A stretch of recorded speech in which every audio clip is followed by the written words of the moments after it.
Hey guys, Tayo here, so it's great to see you guys again. Let's go to the topic of this video. This is actually the Valve Index controllers, aka the Valve Knuckles, that we saw from a very long time if you're following VR and VR tech. But here I want to explain you everything about the consumer version, the one you're gonna buy with the Index or by yourself, to see if they're really worth the $279 they cost. Freaking expensive, and how they perform in games, and if we should really consider them. So without further ado, let's put these on our hands, and they already are, and let's get to this review, I guess. Let's get into it.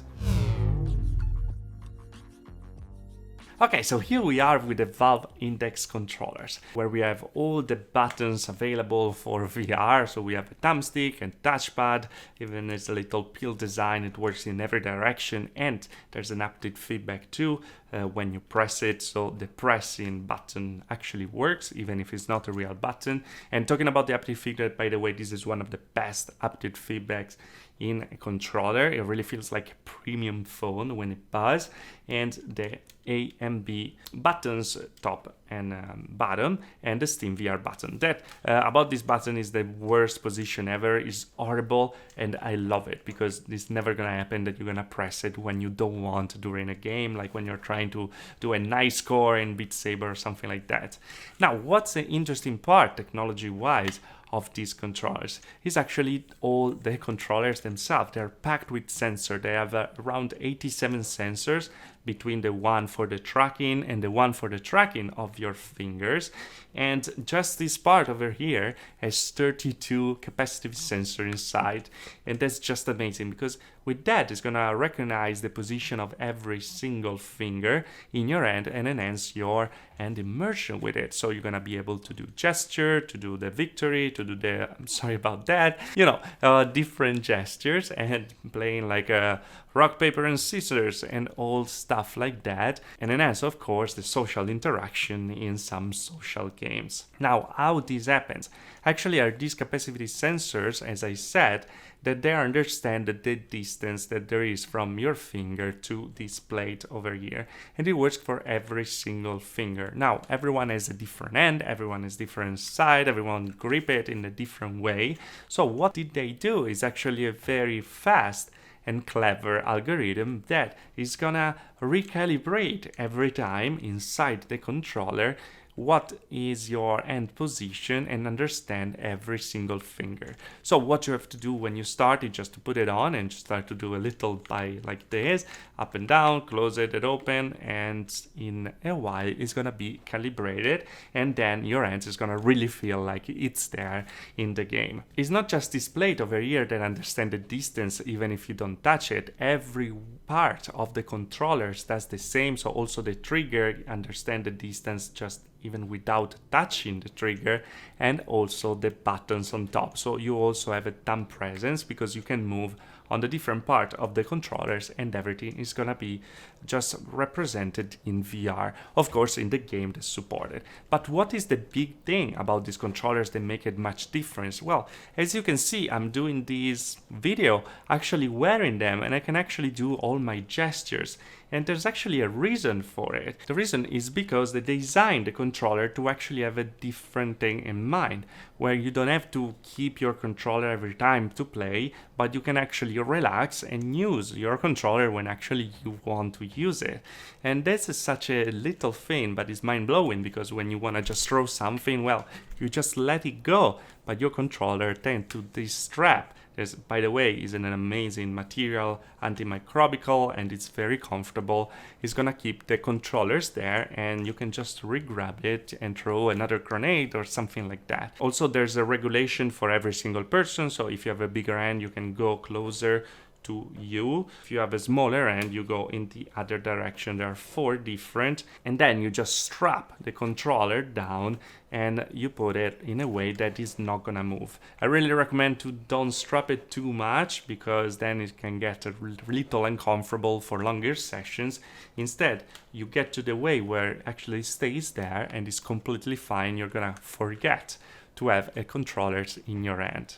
And that's exactly what is the weird thing about it, is the fact that it's so immersive, it's so natural, that then going back to regular controllers like the Vive Wand, or to also the Oculus Touch, kind of feels weird in a way, because nothing feels that natural like this does. Now, there's still a catch, anyway, is the fact that not all the games support the Valve Index, and not all the games are gonna probably support in the future the Valve Index. But if it gets used more and more are gonna happen. It's very interesting that the Oculus game that worked perfect with this, because Revive works like a charm, is really like to have the Oculus Touch, and feels even better because of the strap design that is like actually different. You can emulate with the Mammoth thing that we made a video about it, but well, this is still of course better and more comfortable because it's made by them, and the Mammoth was like an imitation of these. And because they work so well, actually I really suggest many of Revive titles with these, because it's actually the one that they translate a little better. Now some games are actually updating, like Contractors, then now you have actually all the fingers in there, VR chat can use it. And when some games don't support it, well, you can use Steam VR inputs to actually reroute all the different inputs from other controller to the knuckles in the way that you want to make it more comfortable. If you're not good with that and you don't want to use too much time on it, don't worry, because there are a lot of people in the community that are uploading the Steam VR input there, and you can just put up one of those profiles and use it with your Valve Index controllers. It's very easy. I'm showing that now in the video, and it's very nice that there's a big community behind already. Now, talking also about the tracking itself, is just perfect. All the sensors are all around the controller. You can kind of see them in the little reflection. The main part is on this arch over here that is a very good position because it never gets in the way. The only thing that we have to complain about is like many people are having problem with the thumbstick. It seems like they have some issue like in the manufacture process. Mine are good, beside the one on the right, where when I try to click the thumbstick on the left, well, it doesn't click. It got recognized in software, but I have not the feedback from the controller. So I think I'm gonna call the support and see what they can do. And of course, I'm gonna update you on that. But other than that, guys, these guys feels so freaking premium. This is a premium controller, that's why it has a premium price. It's not that heavy, so like using it for long time session is absolutely fine and enjoyable. But the battery life is around 8 hours, so be aware of it. You can just connect it with the USB Type-C on the button. It is like a recharge pretty fast, but the battery life is not the longest out there. Just be aware of it. So if you are usually for long VR session, it's better to recharge it every time, so you're always ready. If not, well, you know, like every 2 times, 3 times, you just put the Type-C in there and you charge it. It's very fast, but of course it could be better for battery life, and I wanted to make you guys aware of it.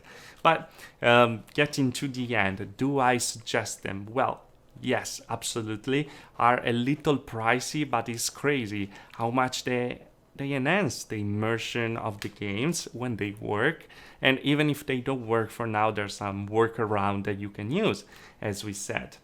As tracking, they're compatible with the Lighthouse 1.0 and 2.0, so even if you have the original Vive, or if you have the Vive Pro, you can still use them and use maybe the ones for body tracking purposes. That is not bad at all, or like for natural locomotion and stuff like that. So there's the reuse for them. And as I said before, going back to the wands, going back also to the Oculus Touch is a kind of weird after you get used to these kind of controllers.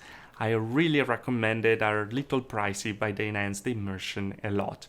Also, another option to use it with Windows Mixed Reality. Well, the controllers are very bad. Well, it seems like you can use them, and I'm gonna make a video so you can see together how to do it. But investing also in the Lighthouse can get a little expensive. But if you find an old Vive maybe in offer and you wanna use the Lighthouses from them, well, it can be actually a viable way as well.